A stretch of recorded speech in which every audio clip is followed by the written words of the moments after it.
no-holds-barred internet TV network where the stars get comfortable and cut loose. It's a state of mind. Oh my God, it kicks. It's all about attitude. Bull. It's like closing your eyes, opening your mind, and letting go. Oh my God, I'm a sick human being. We put the FU back into fun. So you'll see lots of stars letting loose, being silly, and having a great time. Okay.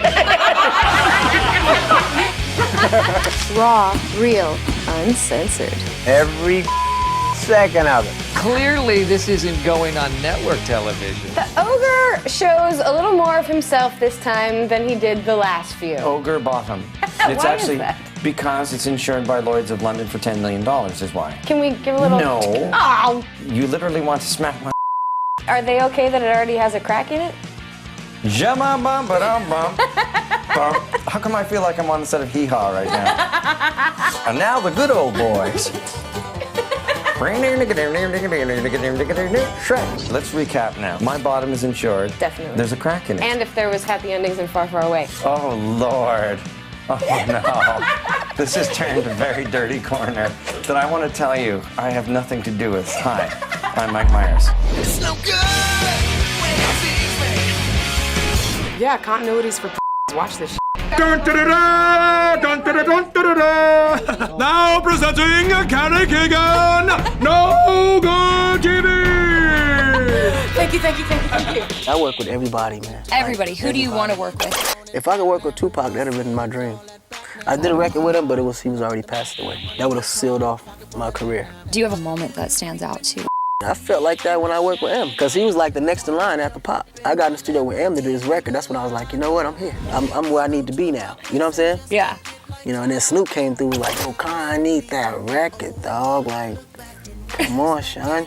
It's popping my nizzle. Is he always high? Nah, Snoop stay up. That stays up.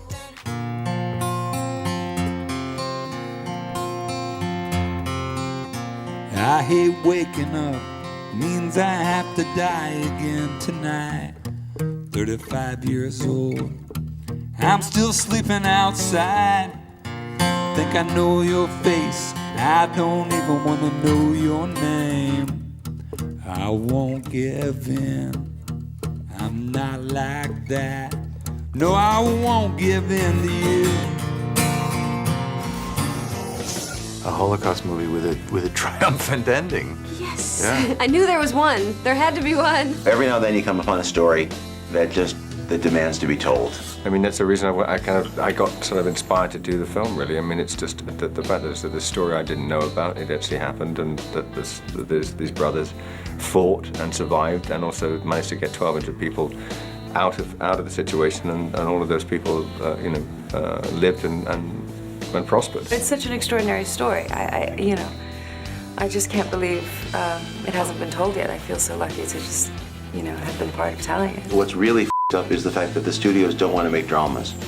They want to make sequels and superhero movies, but not dramas. I would totally turn on this channel and not even watch. I would like, here's what's gonna happen in this interview. Some dude's gonna put a piece of tape right over here, right? And he's totally gonna just masturbate to you and like talking to me, and he's gonna hear my voice, and it's gonna be awkward for him. Well, can you talk him through it? Yeah. Okay, here, we're gonna do it right now, okay? Here, dude, Jeremy or whatever your name is, put a piece of tape over me now, okay? Get in the mood, sort of light some candles or something like that. Some incense, right? Put on a little Barry White, little, whatever floats your boat. Make sure the tape is clearly over me. Like, literally, don't get any of me in the shot. And Mickey is incredible. Darren Aronofsky, if you saw Requiem for a Dream, it were as traumatized as me. Yes. The movie's really great, man. And you look really great. Look at you. Well, thank you. You too. You are amazing in this movie. Stand up and turn around. Let me get a whole look at you. Wow. Come over here, boys. Look at that. I love it when you... Wait, do I get one too? Do you get to stand up and spin one around for me? You get one later.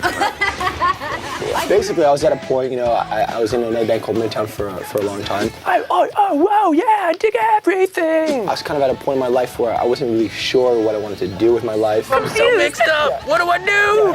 What am I gonna do? So I went on this spiritual retreat in the desert, you know, as kind of. Who doesn't? I was hanging out with these Native American tribes. I was studying a lot of spiritual techniques, meditation techniques, you know, and this one night, I'm like staring up into the night sky, you know. I never know what's going on up there. I'm like, what is the stars? And then, you know, I'm like thinking about infinity, you know, and then I look down at my hand, and I'm like, the is that? What the is that? Right there, as I'm having my epiphany, cobra comes out of nowhere and bites me in the neck, okay?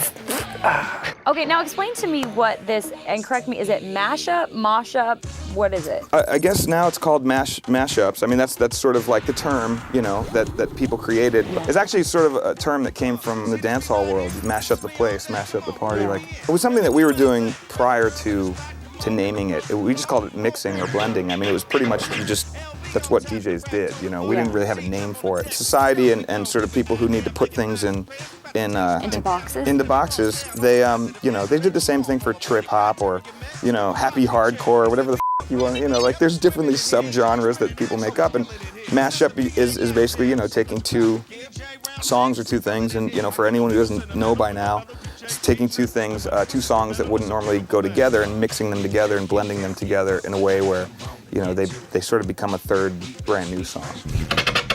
But I was there to be a big part of kicking it off or pushing it a step forward. Is cool. Had I known it would have turned into the term, I would have named it on the package and shoved it out there. So I was gonna say, what would you name I would it? have called it electricity or something like Thomas Edison. I call this electricity. I feel so bad for your editor. I'm not gonna get it. Wait, what did he just said something. What? He feels so bad for my editor. No, for your for Oh. They don't edit this. Who's your daddy?